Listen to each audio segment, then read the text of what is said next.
Hello, good evening students. ये आज जो वीडियो हम कर रहे हैं इसके अंदर क्या है, हॉस्पिटल एंड क्लिनिकल फार्मेसी के प्रीवियस ईयर के एमसीक्यूज है जो आपके डिफरेंट एग्जाम्स में आए हैं, जैसे कि आरआरबी में, DSSB में, ESIC में, या फिर आपके जो हिमाचल प्रदेश के थे पेपर, या HSSC फार्मासिस्ट के थे, या उड़ीसा फार्मासिस्ट के।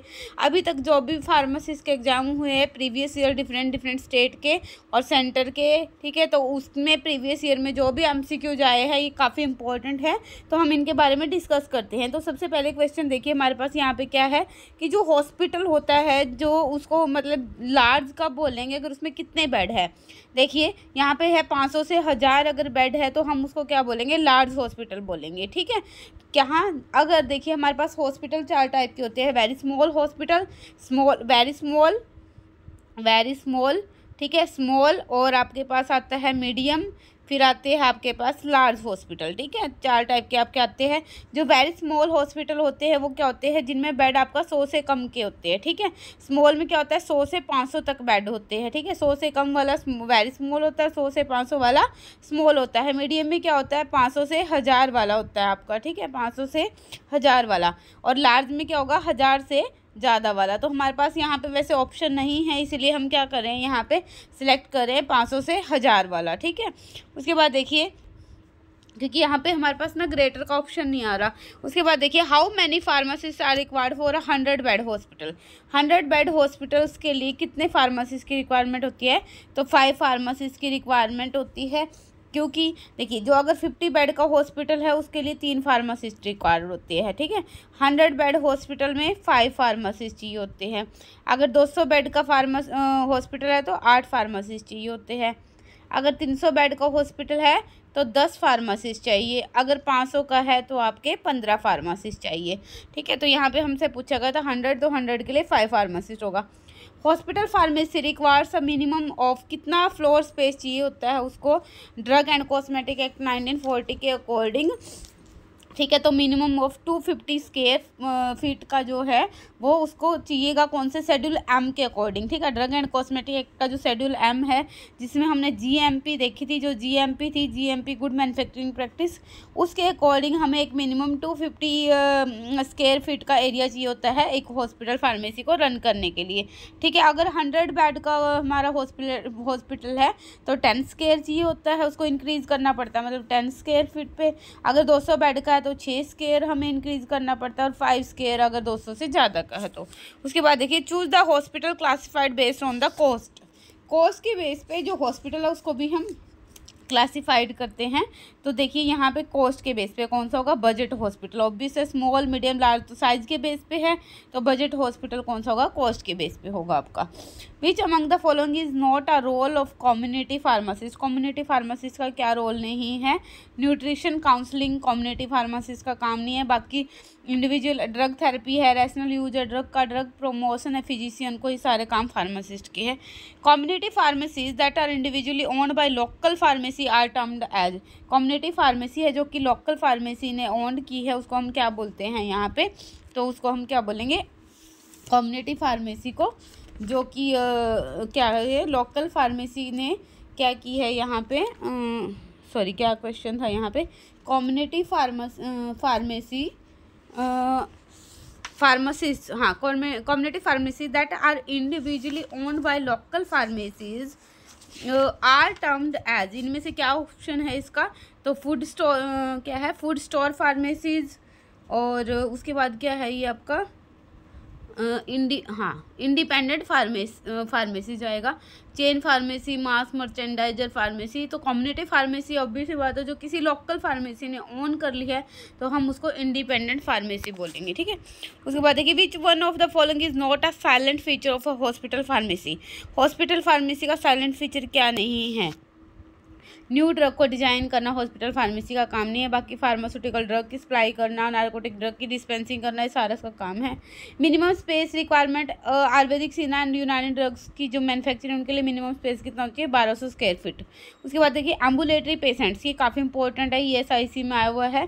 एम्बुलेटरी पेशेंट कौन से होते हैं, वो होते हैं जो कि required to go home after treatment, taking treatment in OPD में ट्रीटमेंट लेने के बाद जो अपने घर जा सकते हैं उनको बोलते हैं एम्बुलेटरी पेशेंट्स। उसके बाद देखिए following are the role of modern community pharmacy except. तो क्या रोल है मॉडर्न फार्मेसिस्ट का? केयर करते हैं पेशेंट की, रिस्पॉन्ड करते हैं, हेल्थ प्रमोशन करते हैं, बस मेडिसिन की मैन्युफैक्चरिंग नहीं करते। ठीक है, नेक्स्ट देखिए द मिनिमम ट्रेनिंग आवर्स। एक फार्मेसी रजिस्ट्रेशन के लिए मिनिमम ट्रेनिंग कितनी होनी चाहिए? 500 की होनी चाहिए। देयर आर वेरियस फैक्टर्स होते हैं जो कि एक हॉस्पिटल की इकोनॉमी को अफेक्ट करते हैं। ठीक है, तो क्या होगा? अवेलेबिलिटी ऑफ इक्विपमेंट हो गया आपका और इकोनॉमिक हॉस्पिटल की to fulfil the requirement. Next देखिए which of the following is not an example of hospital classified based on clinical orientation. इसके बेस पे इलाइट हॉस्पिटल नहीं आएगा, बाकी टीबी हो गया, पेडियाट्रिक हो गया, मतलब ये डिसीज के बेस पे होगा। नेक्स्ट देखिए the intake of a minimum 4 to 10 drugs at the same time on a regular therapeutic basis is polypharmacy, मतलब एक से ज़्यादा ड्रग्स ले रहे एक टाइम पे। फार्मासिस्ट किस किस के बीच में लिखे हैं? मेडिकल प्रोफेशन एंड पब्लिक के बीच में। ठीक है, उसके बाद देखिए डिफरेंट कम्युनिटीज़ कौन सी है हॉस्पिटल के अंदर। फॉर्मुलरी क्या होती है सबसे पहले? ठीक है, तो ये डिफरेंट है। फॉर्मुलरी क्या होती है? लिस्ट होती है मेडिसिन की जो कि सिलेक्ट की गई है, अप्रूवल किया हॉस्पिटल के अंदर यूज करने के लिए। ठीक है, उसके बाद देखिए which of the following is in important document of hospital, जिसके अंदर कलेक्टिव लिस्ट होती है ड्रग्स की, तो इसको बोलते हैं हॉस्पिटल फॉर्मुलरी। ठीक है, उसके बाद देखिए name the hospital in which the first hospital formality for a government teaching hospital in India is publish in 1997। किस में पब्लिश की गई थी? तो ये गवर्नमेंट मेडिकल कॉलेज है त्रिवेंद्रम में। उसके बाद देखिए who will act as the chairman in PTC. ये काफ़ी इंपॉर्टेंट क्वेश्चन है कि जो आपका पीटीसी है उसके अंदर चेयरमैन की तरह कौन एक्ट करता है? तो वो है आपका फिजिशियन। ठीक है, उसके बाद देखिए who is the secretary of the pharmacy and therapeutic committee. जो फार्मेसी एंड थेरामेटिक पीटीसी है, पीटीसी क्या है? फार्मेसी एंड थेरापेटिक कमेटी है, इसकी जो सेक्रेटरी है वो कौन करेगा आपका? मतलब एज एन सेक्रेटरी कौन होएगा आपका? क्या बोलते हैं इसका? एक मिनट, क्या क्वेश्चन है ये?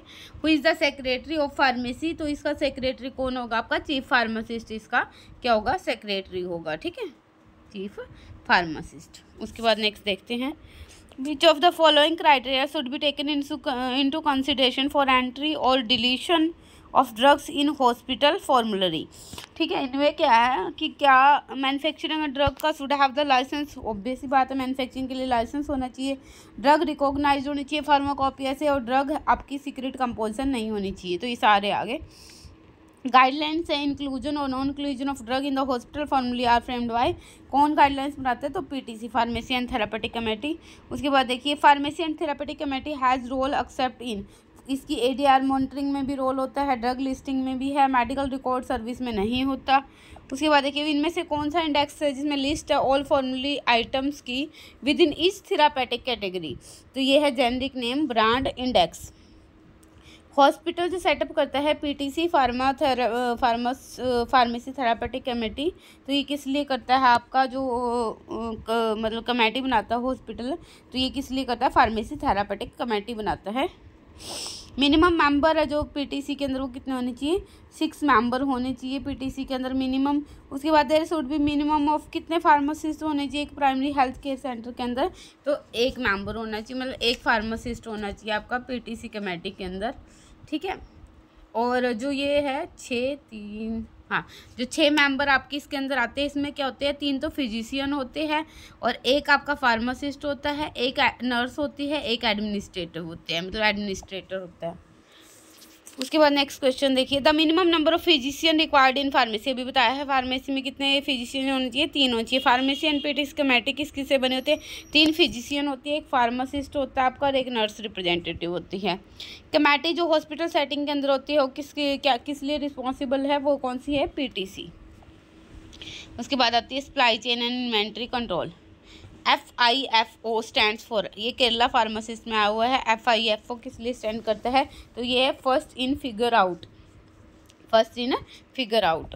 उसके बाद देखिए first in first out method, first in first out method is a method associated with, ये किसके साथ मेथड है? इन्वेंट्री कंट्रोल टेक्निक्स के साथ में इन्वॉल्व है ये।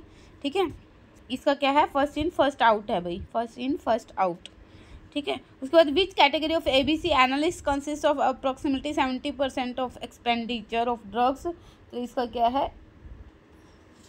A। उसके बाद देखिए extra precaution are to be taken while dispensing the following drug. जो कौन सी ड्रग्स की अगर हम वो करें डिस्पेंसिंग तो सारी ही नार्कोटिक ड्रग होगी, शेड्यूल्ड ड्रग होगी, इनके साथ हमें एक्स्ट्रा प्रिकॉशन लेनी पड़ती है। इनमें से कौन सा इन्वेंट्री कंट्रोल का मेथड नहीं है आपका, तो AMZ एनालिसिस मेथड नहीं है आपका इन्वेंट्री कंट्रोल का। उसके बाद आता है drug distribution system. Satellite pharmacy a mode of drug distribution system जो होता है वो किसके अंडर आता है आपका, वो आता है decentralise unit dose dispensing system.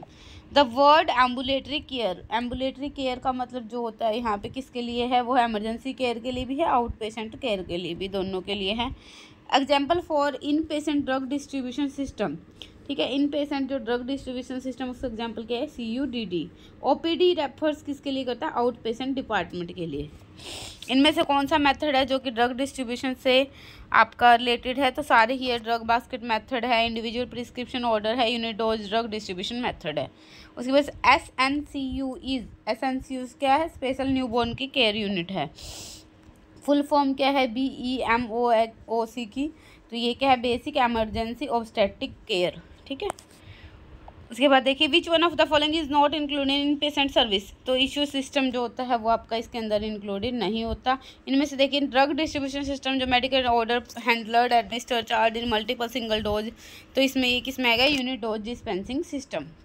Next देखिए यूनिट डोज डिस्पेंसिंग सिस्टम को क्या बोलते हैं, इन पेशेंट, किसके लिए यूज़ करते हैं, इन पेशेंट के लिए यूज़ करते हैं। ड्रग बास्केट डिस्पेंसिंग है जो मेथड का वो कहाँ मतलब अडॉप्टेड की जाती है, नॉन चार्जर फ्लोर स्टॉक के अंदर। उसके बाद देखिए इनमें से यूनिट डोज सिस्टम की कौन सी स्टेटमेंट करेक्ट है, तो ये सारी है। पेशेंट सर्विस ले रहा है, बाकी नर्स को मोर टाइम, डायरेक्ट पेशेंट के लिए मेडिकेशन कम हो जाते हैं, तो ये सारे ही आ गए। उसके बाद drug distribution system fall into category, drug distribution system कौन सी कैटेगरी के अंदर, वार्ड हो गए, फार्मेसी कंट्रोल हो गया, फार्मेसी कंट्रोल पेशेंट इश्यू हो गए, सारे ही आ गए इसके अंदर। Which one is not a type of floor stock system, तो एक्सेस फ्लोर स्टॉक सिस्टम का पार्ट नहीं है। Automated drug dispensing system is also called unit based, automated dispensing, automated distribution cabinets, so all of these। उसके बाद आता है compounding in hospitals। Most essential medicine should be formulated as, जो भी essential medicine है उसको हम formulated करते हैं single compound की फॉर्म में। In how many days a pharmacist should dispense diluted aqueous mixtures, तो एक्वस मिक्सचर को 14 दिन के अंदर उसने क्या करना है, डिस्पेंस करना है। Medication which must be prepared by following a specific recipe और formula because they are not available commercially are called extemporaneous compound, ठीक है।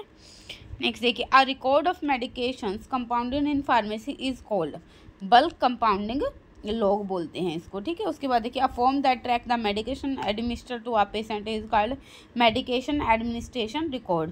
तो ये हमारे अराउंड 50 के अराउंड जो थे MCQ से प्रीवियस ईयर के हॉस्पिटल एंड क्लिनिकल फार्मेसी के, ठीक है। ये मतलब बहुत ज़्यादा इंपॉर्टेंट आपके upcoming all government pharmacy exam के लिए। अगर इनसे रिलेटेड कोई भी कन्फ्यूजन है तो कमेंट बॉक्स में मैसेज करें। Thank you, have a great day.